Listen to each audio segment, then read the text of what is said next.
सिंधुदुर्ग जिल्ह्यातील सर्वात शांत मतदारसंघ आणि ज्या मतदारसंघाची ओळखच इतिहासात रामराज्य अशी केली जाते तो भाग म्हणजे सुंदरवाडी अर्थात सावंतवाडी। एका बाजूला आभाळाला टेकलेला नरेंद्र डोंगर आणि दुसरीकडे विस्तीर्ण पसरलेला मोती तलाव अशी ज्याची देशात ओळख आहे ते म्हणजे आपलं सावंतवाडी। याच सावंतवाडीला जोडत वेंगुर्ला आणि दोडामार्ग तालुक्यांचा मिळून सावंतवाडी विधानसभा मतदारसंघ तयार झालाय।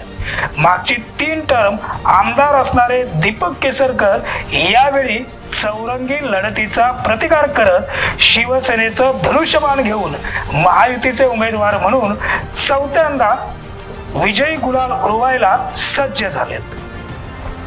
नमस्कार, मी साईनाथ गावकर आपल्या सर्वांचं कोकणशाहीच्या या विशेष रिपोर्ट मध्ये स्वागत करतो। सावंतवाडी, वेंगुर्ला आणि दोडामार्ग या मतदारसंघाचं सगळ्यात मोठं वैशिष्ट्य हे आहे की या तिन्ही मतदारसंघात निसर्गानं मुक्त हस्ते उधळण केली आहे। या मतदारसंघात विकास म्हणजे सिमेंट कॉन्क्रीटची जंगलं ही संकल्पना डोक्यातून काढून टाकावी लागेल। दीपक केसरकर यांनी आपल्या मतदारसंघात 15 वर्षापैकी 8 वर्षात सुरुवातीला तत्कालीन मुख्यमंत्री देवेंद्र फडणवीस आणि त्यानंतर मुख्यमंत्री एकनाथ शिंदे यांच्या नेतृत्वात मंत्री म्हणून काम करताना आणलेला कोट्यावधीचा निधी हा त्यांच्या जमेची बाजू आहे। नगराध्यक्ष पदाच्या काळात पर्यटनातून सावंतवाडीचा बदललेला चेहरा मोरा त्याच वेंगुर्ला, दोडामार्ग आणि सावंतवाडीसाठी शाश्वत विकासाचं परिमाण हेच ध्येय दीपक केसरकर यांनी स्वीकारलंय आणि म्हणूनच मतदारांनी दीपक केसरकर यांच्यावर विश्वास टाकलाय।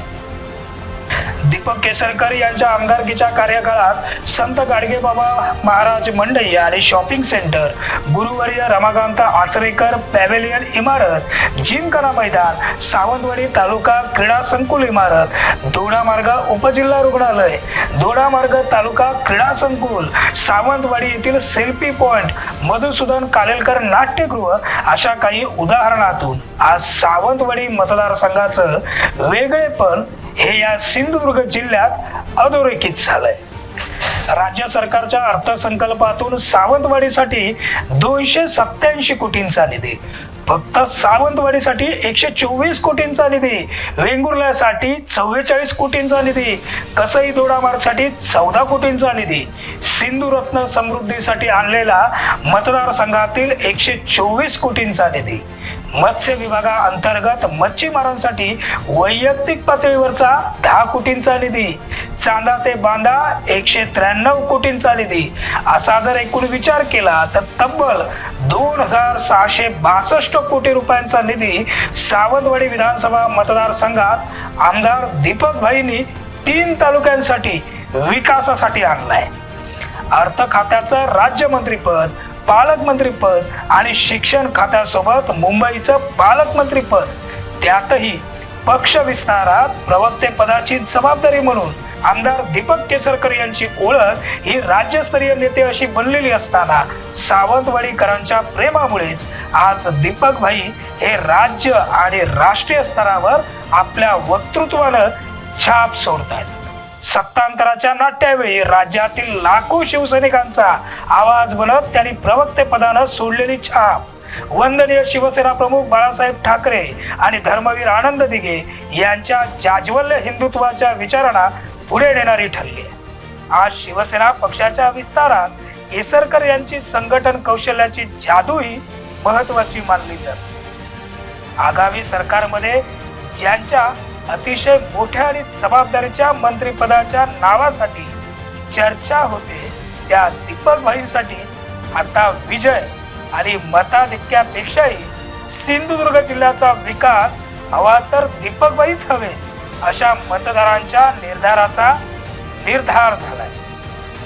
लोकसभा निवडणुकीत महायुतीच्या उमेदवारांसाठी विजयी मताधिक्य देताना आता विधानसभेतही त्याच मताधिक्याचा एकतर्फी वाढलेला आलेख पाहायला मिळाला तर नवल नाही। सावंतवाडी मतदारसंघातील निवडणूक चौरंगी बनत असली तरी त्याच वेळी विधानसभेसाठी दीपक भाई यांच्या वैयक्तिक प्रभावासोबत शिवसेना सोबतीला राष्ट्रवादी काँग्रेस, भारतीय जनता पार्टीचे कार्यकर्ते आणि त्यांच्या सोबत खासदार नारायण राणे यांची ताकद आणि सिंधुदुर्ग भाजपाचा पूर्ण पाठिंबा ही केसरकर यांना प्लस मध्ये नेणारी समीकरण ठरणार आहे.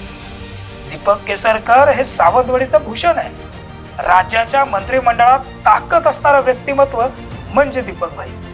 मतांच्या विभाजनाच्या गणितापेक्षा सरळ सरळ केसरकर यांना समर्थन करणाऱ्या मतांचा आकडा दिवसागणिक वाढत चालला असून 3 मतदारसंघात वाढीव मताधिक्यानं सावंतवाडीचा बालेकिल्ला पुन्हा केसरकरांचाच ठरेल अशी शक्यता ग्राउंड रिपोर्टवर आजच्या घडीला बोलली जाते.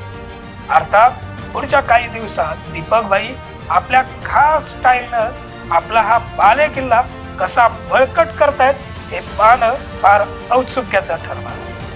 तुर्तास या विशेष रिपोर्टमध्ये इथं सोडबद्रा. धन्यवाद. असे नवनवीन व्हिडिओ पाहण्यासाठी कोकणशाहीचं युट्यूब चॅनल सबस्क्राईब करा व बेल बटन प्रेस करा. तसेच फेसबुक पेज लाईक करा आणि इंस्टाग्राम पेज व ट्विटर पेजला फॉलो करायला विसरू नका.